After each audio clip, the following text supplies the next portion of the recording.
Beginilah kondisi rumah keluarga Ratno dan Sopiana, warga Kelurahan Sumur Panggang, Kecamatan Margadana, Kota Tegal, Jawa Tengah.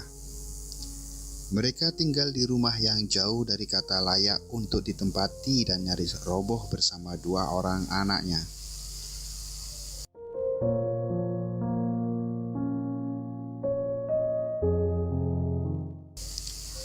Dengan tinggi sekitar 1 meter kali 4 meter persegi, rumah yang sudah mereka tempati selama ini berdiri di atas lahan daerah aliran Sungai Kemiri yang dibangun dengan kayu dan bambu dengan kondisi sangat memprihatinkan.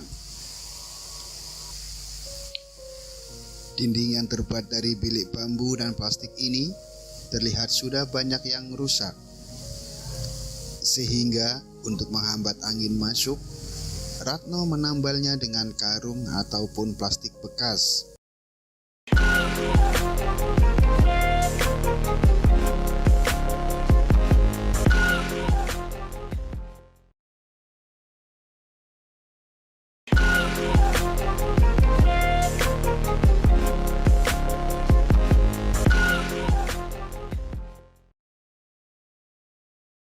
Assalamualaikum warahmatullahi wabarakatuh. Bersama saya Bambang Sadono di kanal Inspirasi Jawa Tengah. Mudah-mudahan kanal ini selalu bisa memberi inspirasi, motivasi, dan edukasi. Kami sedang menayangkan beberapa video untuk memberi semangat kepada Jawa Tengah dengan memotret pemulihan ekonomi, penjagaan bidang kesehatan, juga peningkatan kesejahteraan masyarakat. Saya sekarang sudah bersama dengan seorang pengelola kanal YouTube, yaitu Mbak Dian Brayanti. Kanalnya namanya Kabar Beritaku. Nah, Betul sekali. saya sudah nonton berkali-kali, maka sekarang akan kita perdalam bagaimana situasinya. Apa kabar Mbak Dian? Baik, I'm fine, thank you, Mr. Bambang Sadono. Bagaimana kabarnya? Iya, sehat. Nah, mungkin Mbak Dian bisa cerita, ya ini mumpung menjelang Hari Pers Nasional ini, APN 2022 yang jatuh 9 Februari, mungkin bisa cerita mulai aktif di dunia jurnalistik, karena saya tahu Mbak Dian ini migrasi ya, pindah dari, atau masih juga di media cetak, sekarang pindah di media digital. Silakan Mbak Dian. Ya, perkenalkan, nama saya Dian Brayanti, asli warga Kota Tegal, Jawa Tengah. Tadi seperti yang ditanyakan oleh Pak Bambang Sadono ini ya, bahwasannya saya terjun di dunia jurnalistik itu karena keterpanggilan dan suka. Berawal dari sebuah hobi, kan begitu Pak Bambang. Dan itu dimulai sejak tahun 2000. 2000 berapa ya, 2008 Pak, kalau nggak salah 2008. Saya terjun di media cetak, kemudian beralih kita join as dengan teman-teman saya yang ada di Kota Tegal, dan kemudian seiring dengan perkembangan digitalisasi kita coba merambah di dunia YouTube. Itu meneruskan apa ya, semangat ayahanda kalau tidak salah. Ya, betul sekali. Beliau adalah bagi saya seorang sahabat dan seorang tokoh bagi saya. Karena tentang beliau orang yang loyal banget, beliau orang yang luar biasa di dunia jurnalis ini, yang berani tampil apa adanya. Dan itu inspirasi saya. Selain itu, atap rumah sudah banyak yang bocor, sehingga jika hujan deras turun, Ratno dan istri bersama kedua anaknya harus mencari bagian rumah yang tidak bocor untuk beristirahat atau berteduh. Bahkan, jika hujan begitu lebat, mereka harus mengungsi mencari tempat berteduh di tempat lain. Tidak ada lantai keramik, yang ada hanya tanah bantaran sungai, langsung menjadi lantai rumah mereka. Tidak ada tempat tidur yang layak. Kain dan plastik juga tak layak pakai dijadikan mereka untuk tidur. Tidak hanya itu, rumah yang ditinggali Ratno dan Sopiana beserta keluarganya ini pun tidak memiliki aliran listrik. Hanya lilin yang jadi penerangan di rumah ini. Penghasilan suami yang tak menentu karena bekerja sebagai pemulung membuat keluarga tersebut sering kesulitan memenuhi kebutuhan hidup. Kali saya jual. Oh. Jadi istilahnya kalau saya pengen makan, pengen apa, hutang dulu di warung, lalu habis jual saya bayar warung. Oh gitu, berarti Iya. jual rongsoknya ini terkumpul banyak dulu ya Pak ya? Baru 2 hari sekali dijual gitu. Terus saya mau beli susu, beli apa, kebun dulu di warung. Oh gitu. Sehari tadi Bapak nyampe 35, kadang-kadang 50. 25, kadang-kadang 30, paling besar 50 udah. Pak, selama ini ada nggak sih Pak perhatian dari pemerintah? Bapak kan warga Kota Tegal. Iya. Ada nggak Pak petugas pemerintahan yang ke sini Pak? Belum ada. Belum Bu. ada. Iya. Belum ada, Bu. Dan selama ini bantuan-bantuan gimana Pak? Bantuan nggak ada. Nggak ada. Iya. Oh, gitu. Harapannya bagaimana Pak? Ya harapannya bagaimana ya? Ya memang ya masyarakat kecil seperti saya ingin dibantu lah. Saya nggak mampu sih ya. Iya. Itu gimana lah. Harapannya pemerintah memperhatikan gitu ya. Mungkin bisa diceritakan sedikit tentang Bapak. Ya, beliau kalau bercerita tentang beliau tampaknya banyak sih ya yang tahu tentang beliau, bahwa beliau adalah sosok yang idealis di dunia jurnalis. Beliau adalah orang yang apa adanya tampil di dunia jurnalis. Beliau orang yang tidak segan-segan berbagi ilmu dimanapun dengan siapapun. Itu Pak. Dan kalau berbicara tentang sejarahnya, beliau juga sempat menjadi PNS di Kabupaten Tegal, namun beliau mengundurkan diri hanya ingin mendalami. Luar biasa. Mungkin orang pengen mengenang, bisa disebutkan nama lengkapnya. Beliau adalah almarhum Bapak Suprapto Haris, asli warga Kota Tegal, ayahanda saya. Iya, sahabat saya itu Pak Suprapto. Iya. Baik, mungkin bisa diceritakan mulai kapan aktif di kanal digital ini? Apakah memang dunia media cetak sudah sepenuhnya ditinggalkan atau seperti apa? Ya. Kalau berbicara tentang media, kalau kita berbicara tentang perkembangan digitalisasi, itu sebenarnya sudah terinspirasi sejak tahun berapa itu, kemudian kita mencoba untuk pengembangan. Dan sebenarnya begini Pak Bambang, ini adalah media yang dikelola oleh teman-teman saya. Dan saya berada di kanal kabar beritaku ini baru aktif selama 1 tahun. Sementara media ini sendiri sudah berdiri lama, tapi saya sendiri baru 1 tahun berada di kabar beritaku. Persis di bulan Januari ini, persis 1 tahun saya di kabar beritaku. Begitu Pak Bambang. Iya, artinya media cetak sudah ditinggalkan sama sekali. Kalau berbicara media cetak, kita masih tetap Pak di online-nya. Kebetulan beliau juga masih mengelola di medianya, cuman saya dipercaya di channel ini, kanal kabar beritaku, channel YouTube-nya Pak. Ini kalau ibunya cuma di rumah aja ngurusin anak. Benar Bu, ada anak bayinya. Umur berapa Bu? Umur 4 bulan. 4 bulan. Lahiran di mana Bu?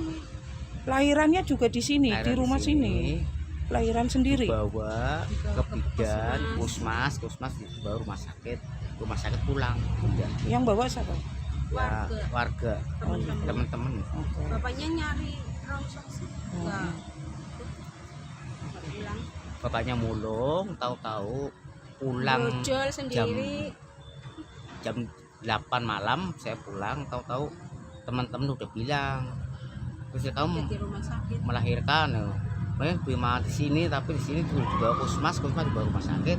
Saya langsung menuju ke rumah sakit, ganti baju, saya ke rumah sakit baru pulang. Jadi harapannya pengen pemerintah memperhatikan gitu ya. Oke, siap. Terima kasih Bapak. Sama. Ratno menjelaskan, jika selama ini belum pernah mendapatkan bantuan sosial dari pemerintah seperti PKH atau BPMT dan bantuan sosial COVID-19. Dian Brayanti dan tim Kabar Beritaku mengabarkan.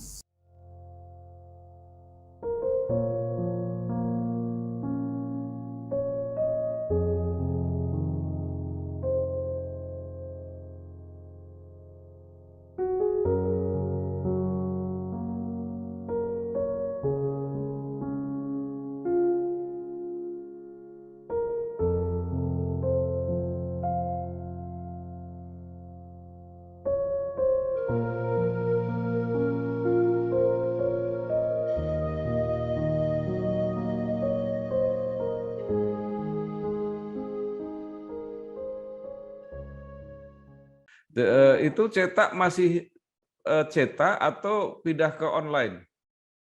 Enggak, cetak ya, dengan situasi kondisi mungkin ya Ya. saya kemudian beralih ke online-nya, Pak. Ya. Online kemudian didampingi pula dengan channel YouTube-nya. Oke, jadi ya praktis sudah pindah ke media internet lah ya. Iya, Ya. Oke. Ini kan menarik. Saya sedang mewawancarai banyak orang, banyak tokoh yang. Nah, kemudian bagaimana respon masyarakat atau respon pemerintah setelah menjadi media digital ini? Ya, kalau berbicara tentang masyarakat di era saat sekarang, Pak, masyarakat itu lebih setelah muncul media kanal seperti kita ini banyak responsif, informasi yang benar-benar langsung dari masyarakat yang kita kembangkan, kita tampilkan di media channel YouTube ini. Kemudian kalau berbicara tentang pemerintah sendiri juga pemerintah melirik sekali sebenarnya, Pak. Dan kaitan dengan media kanal kita ini diterima dengan baik juga oleh pemerintah.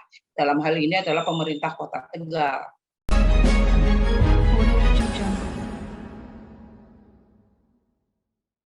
Ketiga atau booster ya.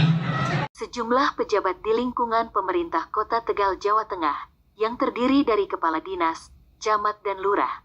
Para pejabat ini kompak dan rela mengenakan seragam sekolah yang dipakai anak pendidikan usia dini dan taman kanak-kanak. Aksi unik para pejabat menggunakan seragam PAUD dan TK dilakukan saat digelar vaksinasi anak usia 6-11 tahun dengan sasaran siswa PAUD dan TK di alun-alun Kota Tegal. Mereka bersama-sama mendatangi lokasi vaksinasi dan mengundang perhatian para siswa PAUD, TK, guru, dan orang tua siswa. Mereka juga sesekali bertingkah layaknya siswa TK hingga menimbulkan kelucuan.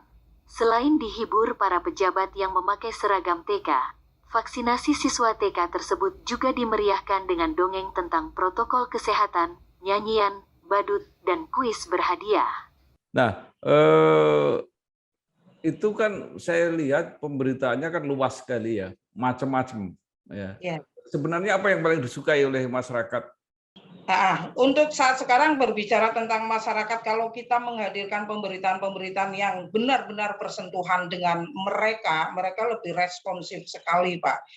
Ketimbang mungkin dengan pemberitaan-pemberitaan yang berkaitan dengan sosialisasi atau pemberitaan seremonial, mereka kayak agak-agak kurang kurang melirik gitu. Tapi mereka itu lebih senang dengan hal-hal yang sifatnya adalah benar-benar langsung turun di masyarakat atau yang berkaitan dengan peristiwa atau kejadian yang ada di masyarakat. Berarti human interest ya? Yes, human interest termasuk salah satunya. Nah, itu yang terakhir yang saya baca itu, yang tentang ada keluarga yang tinggal di bantaran sungai, ya, rumahnya sangat memprihatinkan. Dan di situ dia melahirkan anak itu ya, kira-kira itu menarik yang seperti itu. Betul sekali, Pak. Itu ya namanya jurnalis, Pak, naluri dan memang keterpanggilan kita di dunia jurnalis ini. Tapi diawali ya berkat kerjasama kita dengan salah satu kawan atau sahabat saya dari Intel Kodim 0712, Pak. Itu yang sama-sama saya turun ke sana, namanya Pak Gunawan itu, kita turun, beliau menunjukkan lokasi itu, dan saya sebagai jurnalis tertarik sekali dengan berita tersebut, dan mendengarkan cerita dari keluarga tersebut memang sangat miris sekali. Sehingga saya tampilkan mereka, saya tuangkan dalam pemberitaan. Dengan harapan ya paling tidak pemerintah bisa tahu bahwa di sekitar kita masih ada masyarakat yang dengan kondisi seperti itu. Begitu, nah, Pak. Setelah itu ditayangkan, apakah benar-benar ada respon dari masyarakat atau dari pemerintah? Alhamdulillah Bapak, bahkan tadi sebelum Zoom meeting saja sudah banyak WA, telepon yang menanyakan lokasi mereka, ada yang berkenan ingin membantunya, kemudian bahkan ada kawan kontraktor yang bersedia untuk membangunkan atau tempat tersebut, Pak, memberikan bantuan-bantuan material juga. Bahkan tadi informasi terakhir yang berhasil saya dapatkan, ada kelompok Karang Taruna Kota Tegal. yang turun ke sana, LPMK dan lain sebagainya. Sudah banyak yang turun Pak per hari ini, alhamdulillah. Tapi kalau dibangun di tempat itu kan berbahaya itu tempat itu. Itu kan sekali.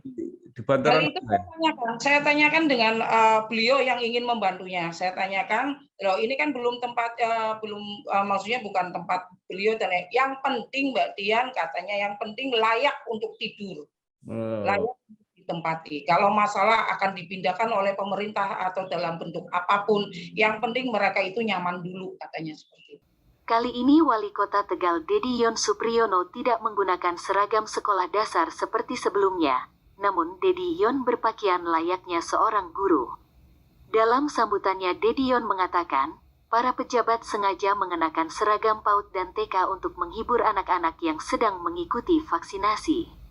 Dengan tujuan para pejabat bisa berbaur dan menghibur para siswa TK agar mau divaksin. Menurut Dedi Yon, aksi unik tersebut sebagai upaya percepatan yang terus dilakukan untuk menuntaskan vaksinasi anak usia 6 hingga 11 tahun. Sementara Dinas Pendidikan dan Kebudayaan Kota Tegal mencatat untuk siswa PAUD dan TK yang sudah divaksin jumlahnya 1048 siswa atau sudah mencapai 43% dari total sasaran sebanyak 2435 siswa. Dian Brayanti dan tim Kabar Beritaku mengabarkan.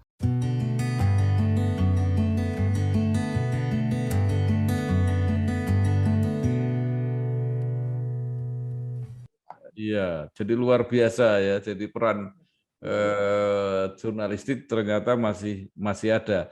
Nah, pertanyaan saya begini, itu kan sekarang memang banyak teman-teman yang dulu di media cetak, ini kan rame-rame pindah di media digital. Nah, kalau di Tegal seperti apa?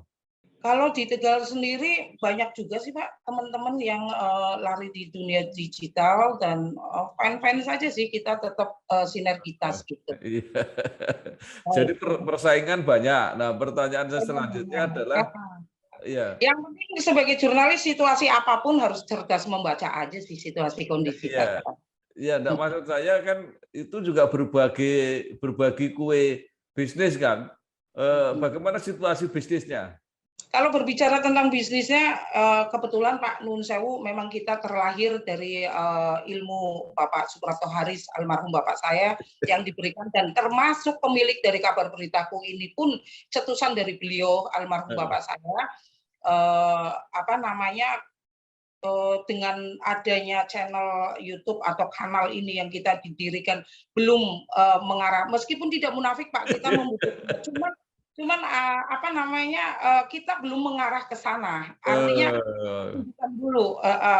tunjukkan dulu karya-karya kita dengan digitalisasi ini, responsif masyarakat bagaimana, pemerintah bagaimana, itu for the next Oke. Pak. Subscribe-nya juga sampai 2.000. Iya. Jadi berarti ini kembali ke sejarah media perjuangan ya. Dulu kan pers itu mulainya di media perjuangan. Jadi luar biasa. Tetapi apakah sama sekali tidak ada pemasukan atau sudah ada misalnya ada iklan yang mau masuk gitu? Kalau berbicara tentang pemasukan, kita masih pakai teknik klasikal, Pak. Berita. Tapi iklan-iklan yang kemudian kita kaitkan dengan kanal channel kita itu belum bisa, Pak. Oh, gitu kita ya. sudah mampu untuk menguploadnya, cuman kita belum focusing di sana, belum pede.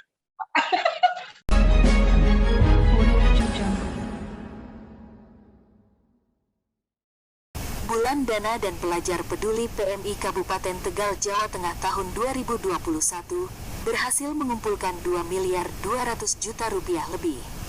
Capaian ini melebihi target yang direncanakan sebelumnya yaitu 2.100 juta rupiah. Ketua Umum Panitia Bulan Dana dan Pelajar Peduli PMI Kabupaten Tegal, Dandim 0712 Tegal, Letkol Infantri Charlie Clay Lorando Sonda, mengatakan bahwa hasil pemasukan bulan dana PMI tahun ini meningkat 40% dari tahun sebelumnya. Menurut Charlie Clay Lorando Sonda, hasil bulan dana PMI adalah bukti bahwa di tengah cobaan pandemi COVID-19 masyarakat Kabupaten Tegal masih memiliki solidaritas yang tinggi kepada sesama. itu berarti berusaha untuk efisien ya. Saya merasa memang media ini jauh lebih efisien karena biaya operasionalnya kan tidak terlalu tinggi seperti media cetak. Media cetak itu kan harus apa ya? Harus ada biaya cetak, biaya distribusi dan sebagainya. Itu berapa orang untuk mengelola channel apa kabar beritaku ini? Ya, kalau berbicara di kabar beritaku ini kita hanya berempat, Bapak. Oh, berempat ya. Kita hanya berempat, tim IT kita, kemudian 2 orang jurnalis, satunya redaktur. Sementara masih seperti itu yang bisa kita lakukan, Pak. Iya. Lalu siapa pembaca beritanya? Sudah seperti penyiar televisi betul itu. Itu kan ada perempuan, ada laki-laki kalau nggak salah. Betul. Yang pembaca berita itu kita pakai aplikasi dulu lah, Pak, sementara. Karena kita belum memiliki, iya. Paling macam itu kalau komunikasi intens atau komunikasi sesuatu yang ingin disosialisasikan, ya kita coba tampil dengan wawancara secara langsung. Ya, enggak, artinya kan misalnya kayak berita apa namanya? Yang ini yang orang yang tinggal di bantaran sungai ini, itu kan ada pembaca beritanya. Ya, betul, Pak. Ya. Itu justru awal, Pak. Awal kita mencoba untuk mengekspresikan intonasi dalam pembacaan beritanya. Itu baru mengawali, Pak, di berita human interest ini. Kalau sebelum-sebelumnya belum, Pak, masih pakai digitalisasi. Nah, maksud saya ini kan apa ya, pendekatan baru ya. Kalau itu dulu jurnalistik televisi atau mungkin radio lah yang melakukan itu. Sekarang teman-teman sudah boleh masuk ke situ.